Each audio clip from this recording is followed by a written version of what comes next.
Então, bom dia a todos, sejam bem-vindos aí a mais uma aula de Laboratório de Introdução Robótica.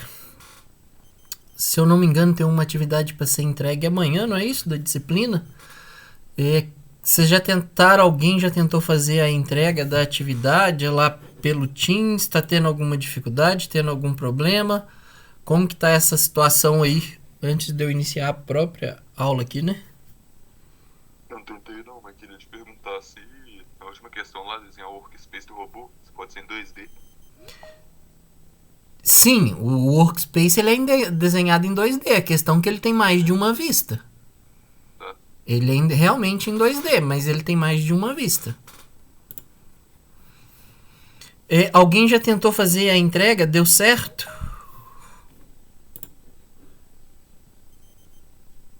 A entrega da sua atividade eu não tentei, mas de outros professores para mim tá funcionando normalmente. Beleza, então. Pessoal, lembrando que a atividade tem horário para ser entregue, então fiquem atentos aí ao horário de entrega da disciplina, tá? Deixa eu ver o que mais. Antes de eu iniciar a aula também... Lucas, Oi, quem tá falando agora? sou eu, é a Sofia.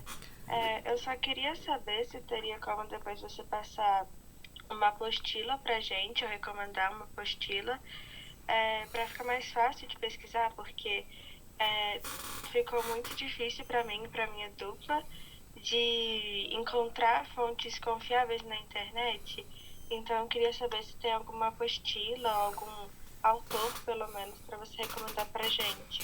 Ô, Sofia, as referências que vocês podem usar são os livros que estão no final do slide. A apostila em português não existe. A gente não tem esse material em português, certo? Então, vocês podem tentar encontrar aquele livro que está nas referências no final dos slides, ou os livros que estão no final do slide, e se não conseguir entrar, me retornar. Ok? Entendi. Tudo bem, obrigada. Mas uma apostila, falar assim, olha, existe essa apostila ou não existe? Não, não existe. Esse material a gente não tem ele disponível. E tudo que vocês forem mexer aí com robótica mesmo, ou vai ser fabricante, que vocês vão ter que procurar no site do fabricante, ou vocês vão ter que encontrar isso em inglês. Em português vocês não vão achar quase nada. Robótica aqui no Brasil, principalmente robótica nova, ou mesmo robótica industrial, praticamente a gente não tem material nenhum.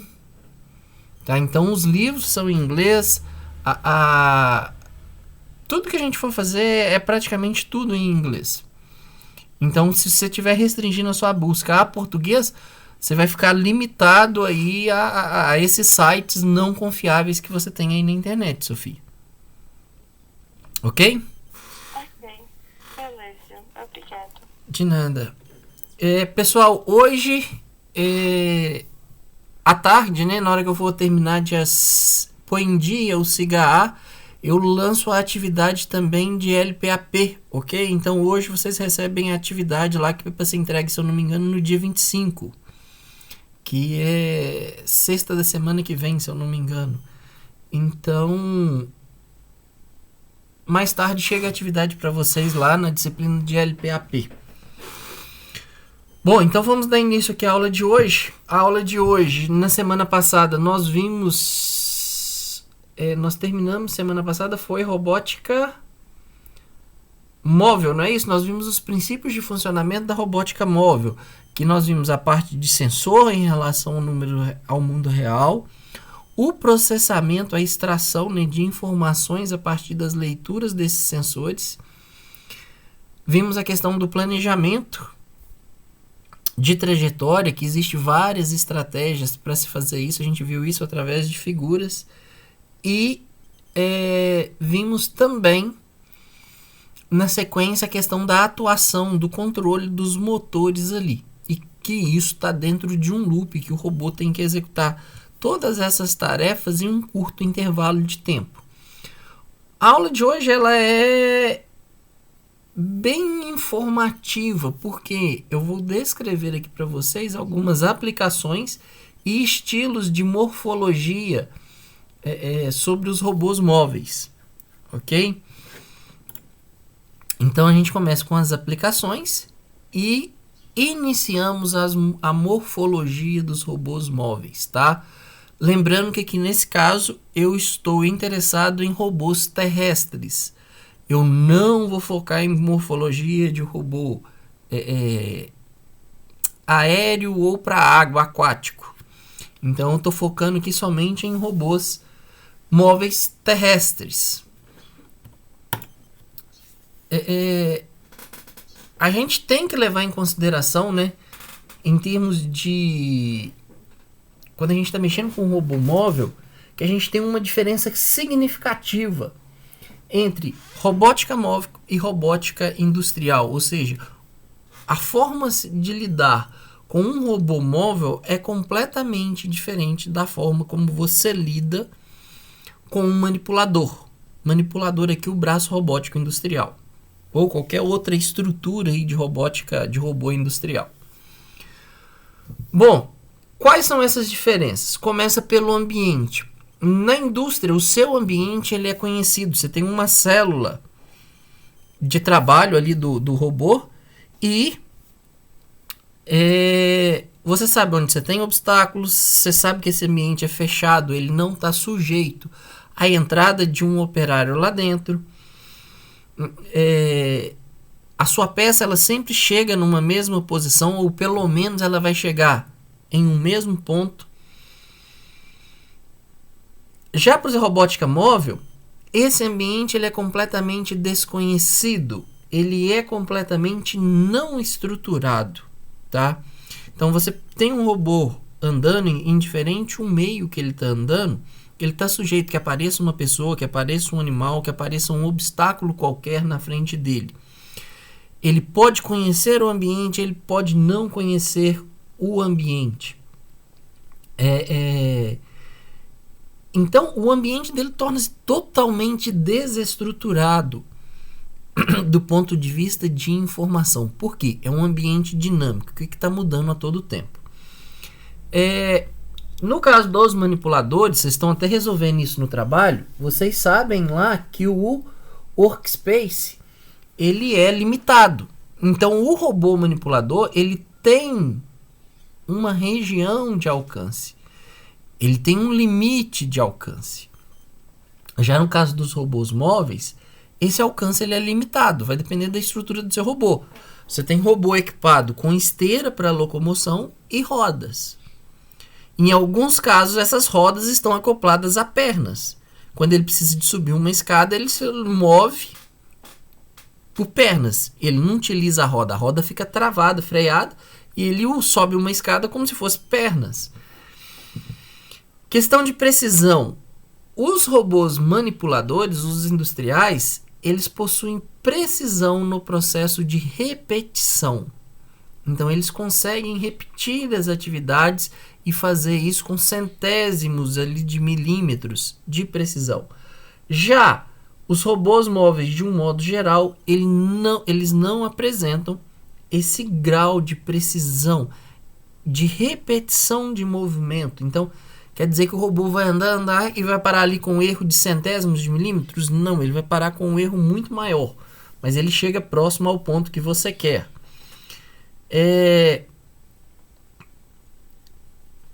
Ambos, né, podem se mover entre dois... no caso do robô móvel, ele move-se entre dois pontos conhecidos, porque o workspace é um ambiente estruturado, é um ambiente conhecido. Já o robô móvel, ele pode, tá? Vai depender da abordagem do que você tem de informação para dar para o robô, que a gente considera que ele está movendo, né, entre dois ambientes, entre dois pontos ali desconhecidos. Por quê? Justamente devido a essa dinâmica que o ambiente tem. Então, no momento que você tirou a foto e vai planejar a trajetória, pode ser que não tenha nenhum obstáculo no meio do caminho do robô. Na sequência, quando o robô vai andar, pode ter aparecido uma pessoa ou um cachorro na frente dele e ele vai ter que lidar com essa situação. Então ele acaba movendo entre dois pontos desconhecidos. Desconhecido do ponto de vista, ele não tem um conhecimento sobre a trajetória.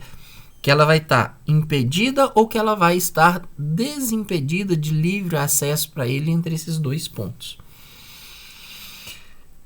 Aqui tem um fator muito importante e pesado para a questão da robótica, que é a questão da alimentação.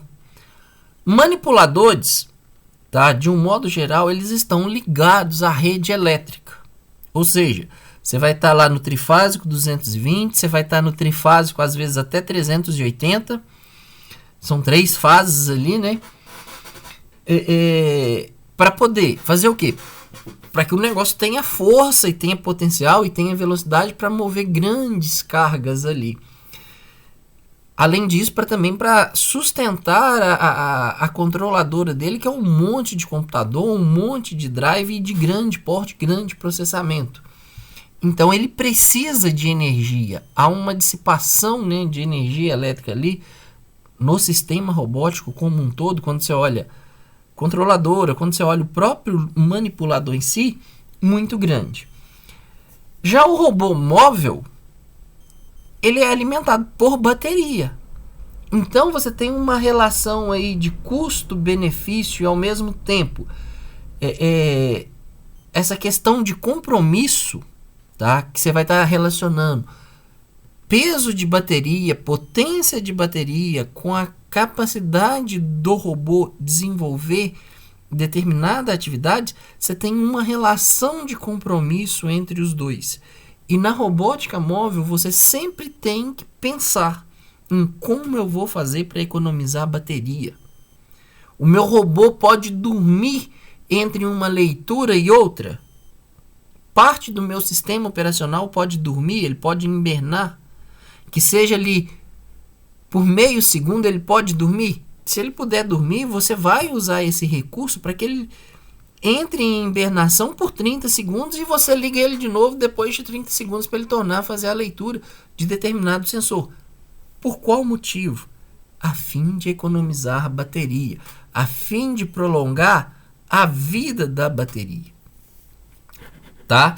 Então há uma limitação e talvez hoje, né, é o que a gente está vendo aí nessa revolução industrial que a gente tem aí, nesse avanço tecnológico, o grande problema hoje é a demanda por tecnologia, por bateria.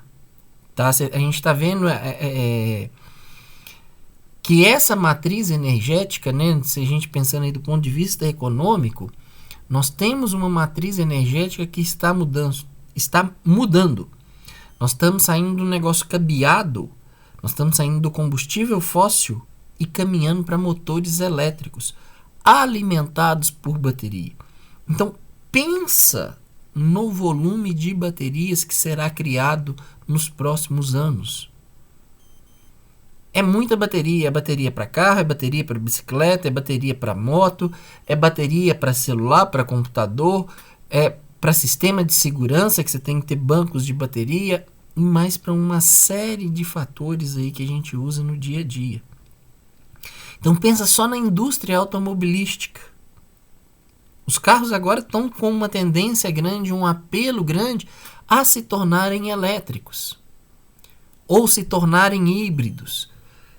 Sendo ele totalmente elétrico, ou sendo ele totalmente híbrido, ou sendo ele híbrido, ele vai ter bateria nele para armazenar energia.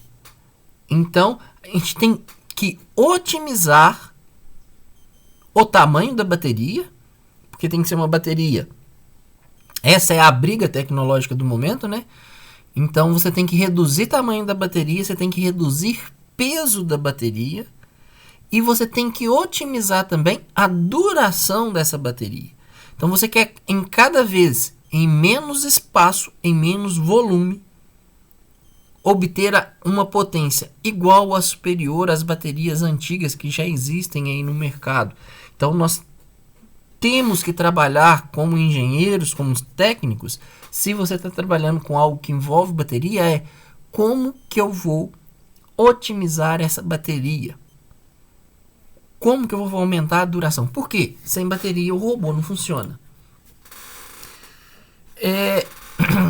Então, enquanto lá na robótica industrial também, né, nos manipuladores, a gente usa ele para movimentação de carga, para montagem de equipamentos, deslocamento de equipamentos, de produtos em esteiras, no processo de fabricação, a robótica móvel está relacionada a outras áreas. Áreas como monitoramento, a inspeção, manuseio de substâncias perigosas, resgate, transporte de cargas e pessoas, entretenimento, tá? Então você vê que a robótica móvel ela está muito mais presente no nosso dia a dia do que a robótica industrial, e isso é meio óbvio, tá? Então você pode ter aí, a gente tem é um negócio que vem numa crescente aqui no Brasil, que é a questão de você usar drones, que é um robô móvel, tá no espaço aéreo, e você usa esses drones, não interessa se é um avião, se é um helicóptero, um octaóptero, não interessa o número de hélices que ele tem. Ele está entrando nessas plantações grandes aí agora de soja, né, no setor agrícola, para monitoramento e aplicação de defensivos químicos, né, nas plantações. Então você tem uma série de aplicações nessa questão, tanto do movimento quanto de aplicação. Isso aqui no Brasil. Então você tem isso para uma série de coisas se você está indo para o agronegócio. Inspeção. Alguns anos atrás, aí, teve um tsunami lá no Japão, talvez há uns 10 anos atrás, talvez um pouco menos, mas mais ou menos aí, há uns 10 anos teve um tsunami no Japão. Esse tsunami, ele, ao bater na costa, né, do Japão, ali na ilha, em uma das ilhas, ele danificou um reator nuclear. Então tinha uma usina nuclear lá, que a usina nuclear ela é a margem, né, do mar ali, e danificou. Então houve o vazamento de material radioativo.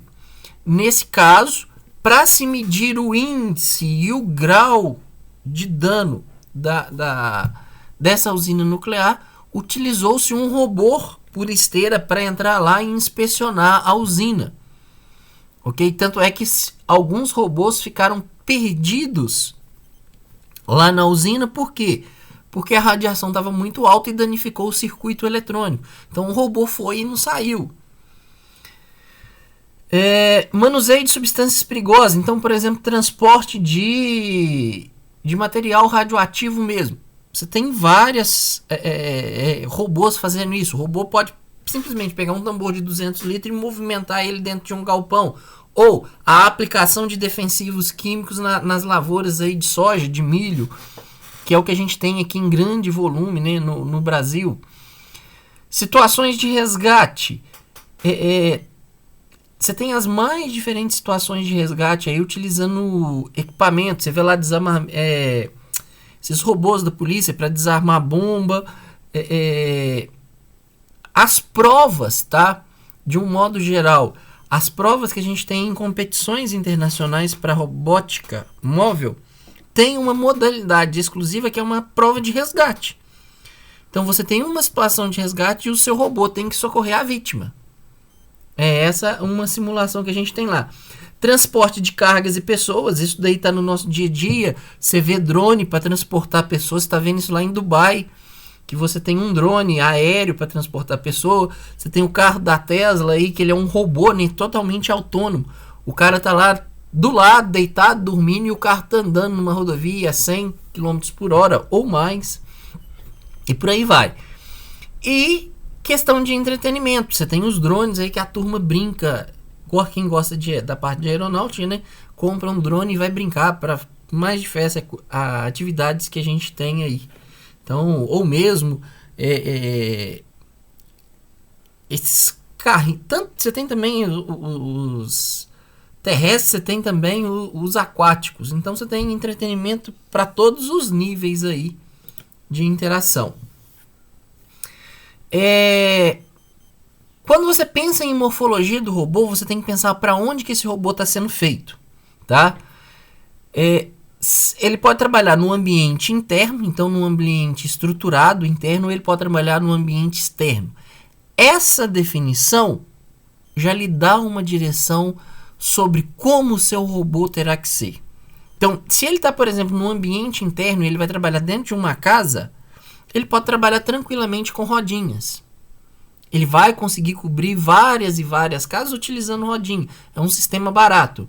Agora, se ele vai trabalhar numa parte externa, aí você já tem que começar a pensar qual é o tipo de terreno que esse robô vai trabalhar. Tá? Eu vou precisar de colocar nele roda, eu vou precisar de colocar roda e braço, eu vou precisar de colocar esteira. Como que eu vou associar esse robô aí para que ele consiga andar nesse ambiente externo?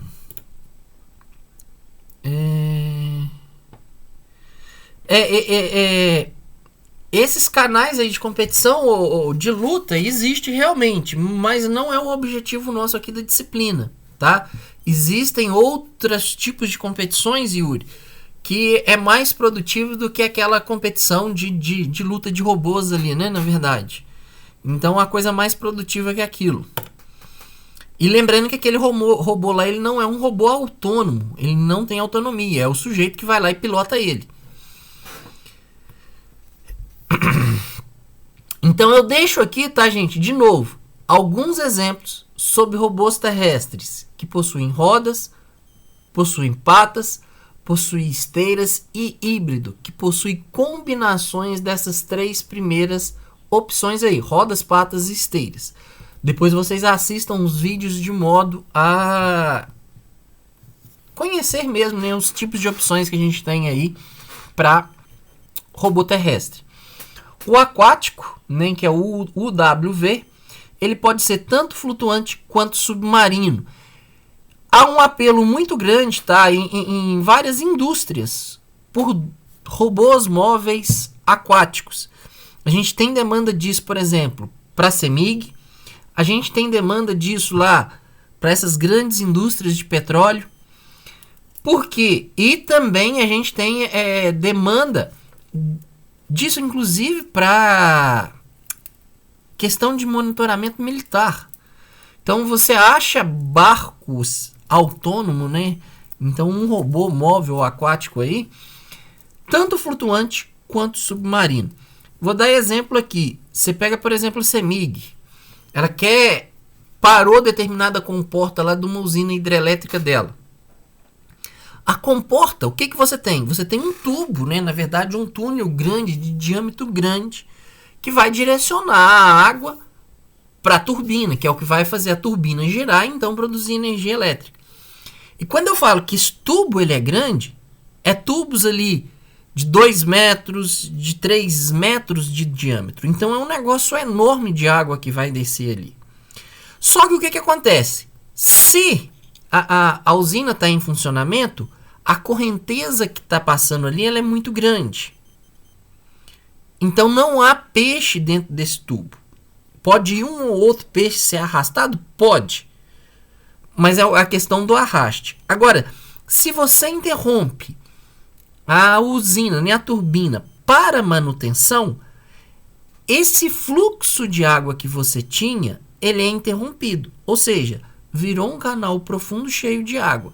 Quando ele cai nessa situação, os peixes entram dentro desse buraco. Várias espécies de peixe vão ocupar esse espaço por onde a água passa. Então, quando você vai ligar novamente, que isso pode ficar vários dias parado, dependendo do tipo de manutenção, a CEMIG precisa, até pouco tempo atrás, pegar um mergulhador, fazer um mergulhador, entrar nesse tubo e o mergulhador vir tocando os peixes para trás, para quê? Para poder liberar a turbina de novo, o funcionamento da turbina. Para quê? Para não matar os peixes que estão lá dentro.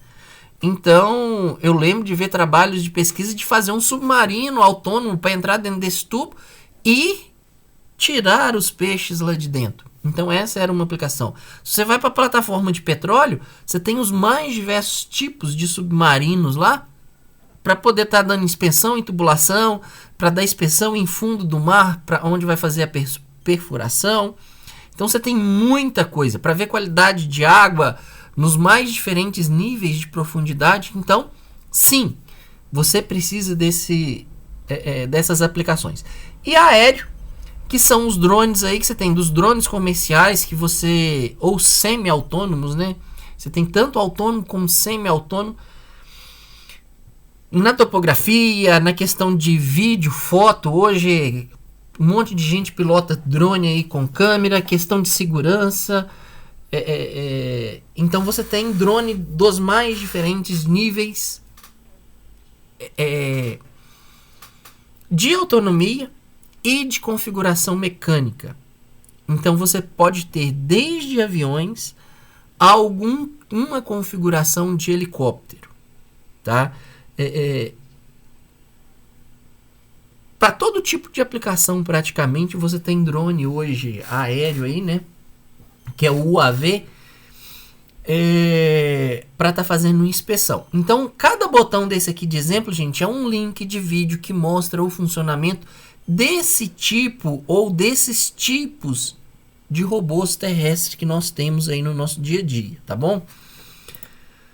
Bom, se a gente vai fazer um robô, a gente tem que pensar primeiramente na questão da locomoção. A gente já falou sobre o ambiente interno e sobre o ambiente externo. Mas eu preciso, e tenho coisas que eu preciso tá observando. Dentre esses pontos a serem observados, um ponto aí é a estabilidade, tá? Então a gente precisa de preocupar com a estabilidade. É como que esse robô meu vai conseguir parar, se sustentar nesse ambiente a qual eu estou projetando ele para colocar. Então se você vai pensar no robô, o robô vai ter que parar em pé, se esse robô for terrestre. Ao mesmo tempo, se ele for voar, você precisa de acertar a dinâmica dele ali para que ele consiga voar gastando o menos possível de bateria. Do mesmo modo, se ele for aquático, então você precisa de pensar nessa estabilidade. Então, quando você pensa em estabilidade, você olha o número e a geometria dos pontos de contato. Vai ser um robô com uma perna, com duas. Qual vai ser a posição dessas pernas? Qual vai ser a posição dessas rodas? O centro de gravidade, ele está em que altura em relação ao solo? Ele está em que coordenada, em que posição na minha estrutura do robô? Se ele for, por exemplo, um robô, um drone. Onde que está meu centro de massa? Onde está meu centro de gravidade? Então eu preciso de olhar essa questão. Preciso de olhar a estabilidade estática. Então o meu robô parou. Ele vai permanecer numa posição em que a estrutura mecânica dele não vai ser danificada? O meu robô agora ele está se movimentando. Eu vou conseguir controlar esse robô para fazer o que eu quero? Então essa é a estabilidade dinâmica dele. Se a gente está pensando aí no terrestre, qual é o tipo de inclinação? Qual que é o grau de inclinação desse terreno? É um terreno íngreme? É um terreno plano? O que eu vou ter que fazer? Onde que eu vou colocar ele? Então a gente precisa de analisar várias situações para definir a estabilidade do robô, tá? E acreditem, dá muita coisa errada. Você pega numa competição de robótica aí, você erra o centro de gravidade, o robô tem que subir uma rampa ali de 20 graus e chega no meio da rampa, o robô começa a derrapar e não sobe. Por quê? Porque o centro de gravidade dele ficou no lugar errado. Ele perde completamente o atrito e você não vai cumprir o que você precisa. Então é importante dar atenção, ter cuidado a esse critério. Outro critério que deve ser olhado com muito carinho, né? São as características de contato. Qual é o tamanho e forma do ponto de contato? Vai ser pé, vai ser roda, vai ser uma plataforma, vai ser esteira? O que você vai estar utilizando? E outra, qual o ângulo de contato? Tá? Além disso, de novo, eu volto no meu ambiente. Esse ambiente é um ambiente que eu tenho muito atrito? É um concreto grosso, um cimento grosso? Ou é uma superfície lisa como um porcelanato? Se você para pensar, a questão do atrito aí, ou é um porcelanato molhado? Onde que esse robô vai andar? Então, você tem que ficar atento a todos esses quesitos. Para quê? Para quando você projetar e liberar o seu robô para andar naquele ambiente, você tem que garantir que ele tem atrito. Senão você perde. Você vai ter problema de estabilidade, você vai ter problema de consumo de bateria, porque seu motor vai estar girando ou ele vai estar movimentando sem sair do lugar. E aí você começa a perder informação de sensor, você começa a criar instabilidade no seu sistema, e a chance de você danificar o seu equipamento e não conseguir executar a atividade proposta, ela é muito grande. Aqui tá é uma comparação entre os tipos de movimentos. Lembrando que o homem só criou um movimento, que eu vou falar dele à frente. Os demais movimentos, eles são inspirados nos sistemas biológicos. Então você tem movimentos aí observando a dinâmica, né, ali, as forças hidrodinâmicas de um fluxo de ar, de um fluxo de água. Você tem esse movimento por fixação, que é uma vibração longitudinal. Então você tem robô que move desse jeito. Você tem o deslizamento, que também é por força de fricção, que é o movimento ali utilizado pelas cobras. Você tem o movimento de corrida, né, que você usa links ali, multilinks na forma de pêndulos combinados para fazer a movimentação de um robô. Você pode ter também a questão do pulo. Você pode um robô pode andar pulando como se fosse um canguru, que também...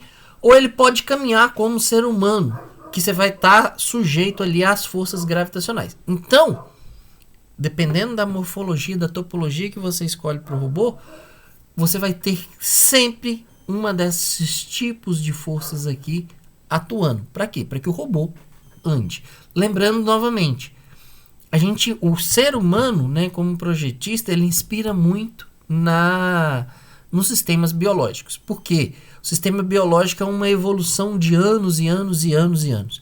Então você tem um animal qualquer para determinado ambiente, ele se adaptou por vários anos para conseguir e otimizar o consumo de energia dele, para gastar menos energia, para que ele consiga se deslocar naquele ambiente.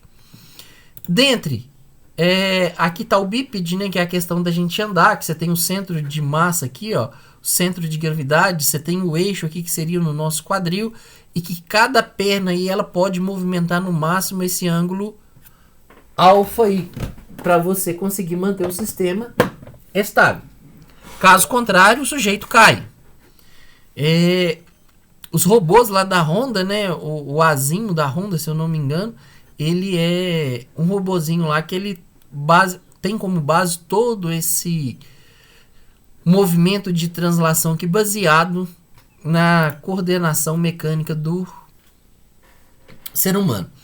Além disso, é importante a gente estar associado ali duas coisas.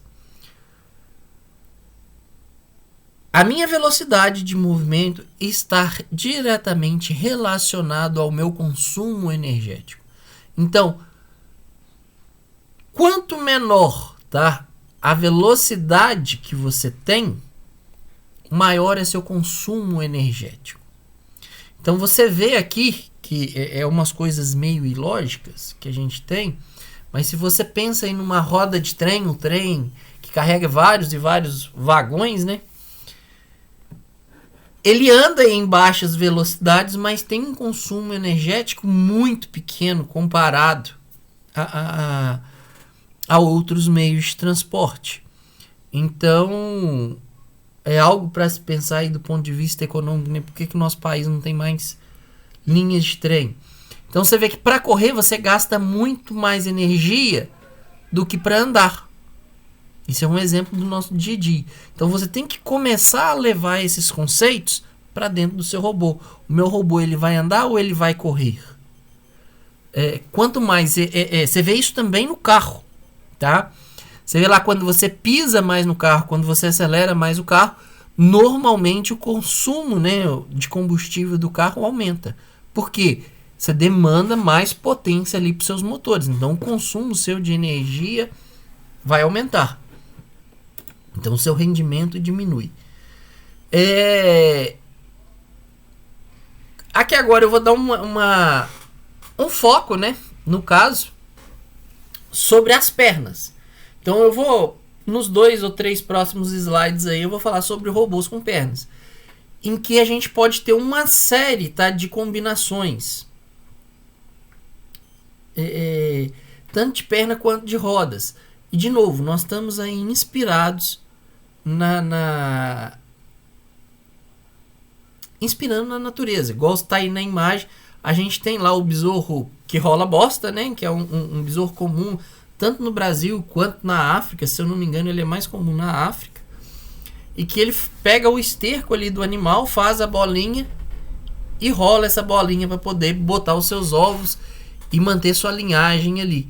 Então existe esse Dangle Beetle Robot, que é um robozinho inspirado no movimento dele. Então ele tem 2 motores aqui, tá certo? São 2 motores mesmo, um motor para cada roda, e tem as pernas e braços ali para fazer a bolinha girar. É esse o controle que ele tem. E vem inspirado de quê? De um besouro. Bom, então, o que a gente tem que pensar na perna? Ela vai ser caracterizada por quantos pontos de contato em relação ao solo?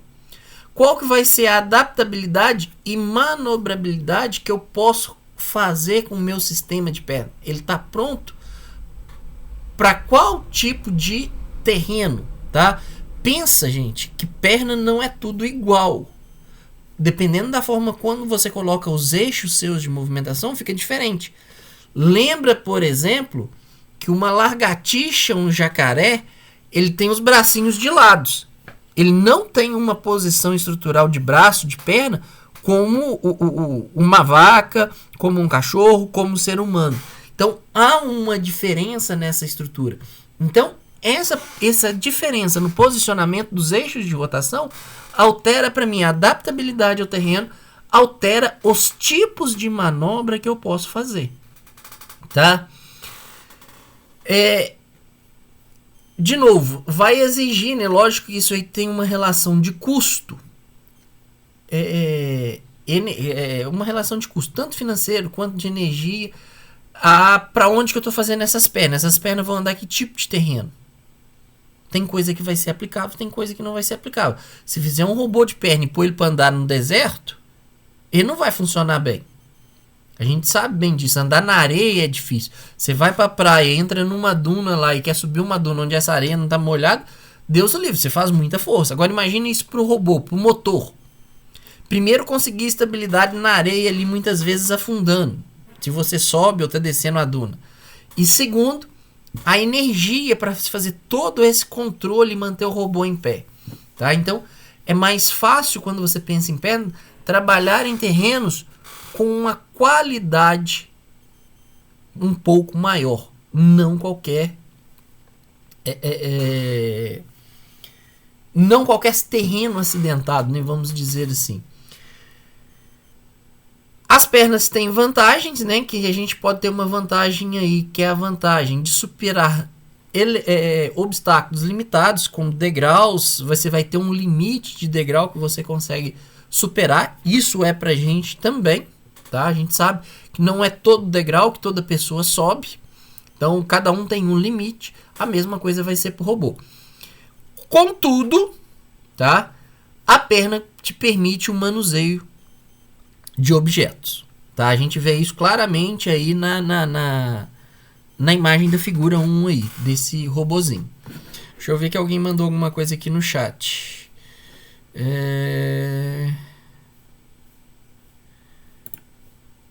Sim, né, Humberto? Eu também acho que sim. Mas no nosso país os políticos não têm interesse desse tipo de coisa. Bom, qual é o problema de pernas, tá? Primeiro, a gente tem uma complexidade mecânica. Colocar esse monte de juntas, você tem um problema de mecânico mesmo. Por quê? Você começa a ter um problema de peso. Colocar muitos motores. Lembra que o motor ele precisa de uma caixa de engrenagem ali, que é metal. Então você tem engrenagens, combinações de engrenagens para aumentar o aumento de torque. Então você começa a ter também complexidade mecânica na construção desses membros. Você tem um problema de autonomia e potência, porque o movimento para caminhar ele exige um consumo de energia grande. Grande comparado a quem, tá? Se você está falando que é grande, você tem que comparar com alguma coisa. Ao movimento, por exemplo, produzido por uma roda. Tá? Então, entre mover uma roda e mover uma perna é mais custoso do ponto de vista de consumo de energia do que mover uma roda. Questão de peso, né? A gente vai ter na complexidade mecânica, a gente vai ter no aumento de peso. Se eu tenho aumento de peso, eu tenho consumo de bateria. Então a minha autonomia diminui. Graus de liberdade. A minha perna, ela vai ter qual tipo de movimento?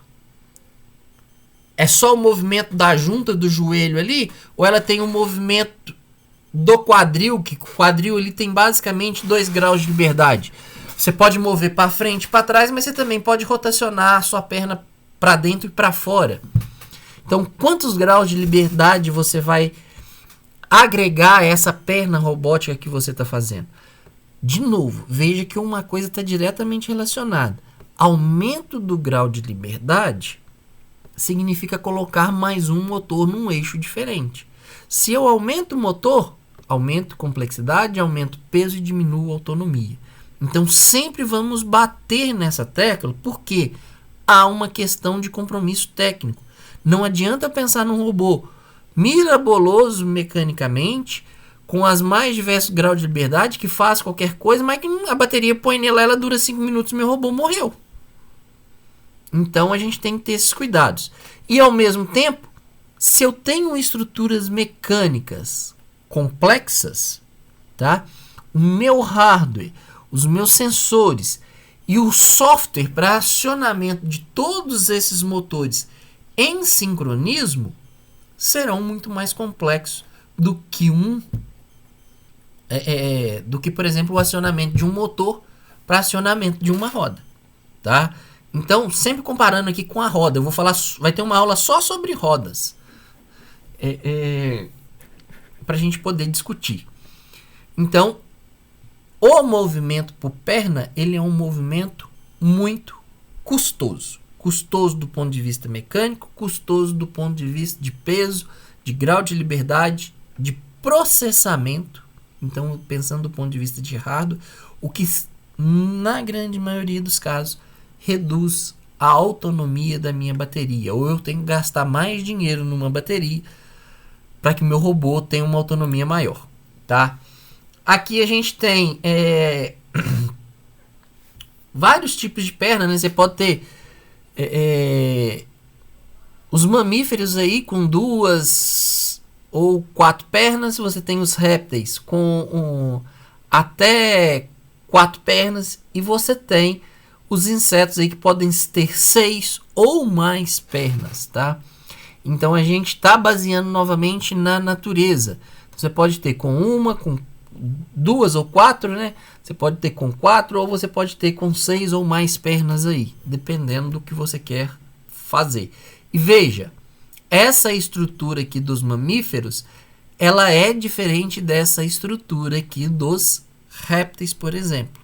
Que, do mesmo modo, os mamíferos também têm uma estrutura ali em termos de eixo que é diferente dessa estrutura aqui dos insetos, ok? Isso é mecanicamente falando, posição, eixo. De novo, deixo aqui alguns exemplos de robôs, tá? São vídeos. Robô com uma perna só, então o sujeitinho fica ali pulando e equilibra. Com 2 pernas, com 4 pernas e com 6 pernas. Tá aqui os vídeos, né? Então aqui tá o Asimo, que foi o que eu falei, que é lá da Honda. O Aibo, que se eu não me engano é um cachorrinho da Google. Não tenho certeza se ele é da Google. E esse X aqui, que se eu não me engano é uma aranha que a gente tem aí no também comercial, vamos dizer assim. Bom, turma, a aula de hoje é isso, tá? É sobre essa introdução à morfologia Vou disponibilizar para vocês mais tarde, aí na parte da tarde, eu disponibilizo os slides e a gravação da aula, ok? Favor acompanhar no Siga. Não esqueçam de fazer a entrega da atividade prevista para amanhã. E qualquer dúvida, favor entrar em contato. Sobre a aula de hoje, alguém tem dúvida? Algo que precisa ser esclarecido? Não, tranquilo. Acho que foi bem tranquilo. Não, então beleza, então, gente. Vocês vão me dando feedback aí, porque eu não tô vendo a cara de ninguém. Então, se alguém não entender alguma coisa, eu não vou saber que você não entendeu alguma coisa. Então, pode manifestar e interromper durante a aula aí sem maiores problemas, combinado? Sofia, eu vou tentar arrumar, nem que seja parte desse livro que tem isso aqui, e subir ele também para o Cigar, combinado? Vou ver se eu consigo algum material mais técnico aqui para subir junto para o Cigar. Gente, no mais... Obrigada. De nada. No mais, então, obrigado aí pela presença de vocês. Até a próxima semana, até a terça-feira, lá em Laboratório de Programação Aplicado. Ok? Abraço, bom final de semana para todos.